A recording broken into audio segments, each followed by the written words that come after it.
சிங்கப்பூரில் குப்பைகள் தடயமே இல்லாமல் மறைந்து விடுகின்றன. மேலும் மறுசுழற்சி செய்யப்படும் பிளாஸ்டிக் பாட்டில்கள் உலகின் மிகச் சிறந்த சாலைகளை உருவாக்க பயன்படுத்தப்படுகிறது. சிங்கப்பூர் எதிர்கால நாடு எனச் சொல்லலாம், ஏனென்றால் அங்கு கழிவுகள் எதுவும் இல்லை மற்றும் பிளாஸ்டிக் பாட்டில்கள் சிறந்த சாலைகளை உருவாக்க பயன்படுத்தும் பொருட்களாக மாற்றப்படுகின்றன. சிங்கப்பூரில் எல்லா குப்பைகளும் ஒரே நாளில் அகற்றப்படுகிறது. தினமும் 2000 மேற்பட்ட லாரிகள் நாட்டின் பல பகுதிகளிலிருந்து குப்பைகளை சேகரித்து ஒரு பங்கர் ஒன்றிற்கு கொண்டு வரப்படுகிறது. நாடு முழுவதும் 4 கழிவுகளை எரிக்கும் ஆலைகள் உள்ளன.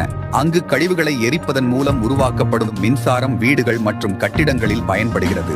எரிப்பு செயல்முறையிலிருந்து வரும் புகை முழுமையான வடிகட்டலுக்கு உட்படுகிறது. இதனால் அது சுற்றுச்சூழலுக்கு பாதுகாப்பானதாக இருக்கிறது. இதை பற்றி நீங்கள் என்ன நினைக்கிறீர்கள்? உங்கள் கருத்துக்களை கமெண்டில் பகிர்ந்து கொள்ளுங்கள். நீங்கள் வளர்ச்சியை ஃபாலோ பண்ணாம இருந்தால் மீண்டும் எங்களை பார்ப்பது அரிது. ஏற்கனவே ஃபாலோ பண்ணியிருப்பீர்கள் என்றால் கங்க்ராச்சுலேஷன்ஸ், நீங்கள் வளர்ச்சியின் பாதையில் இருக்கீர்கள்.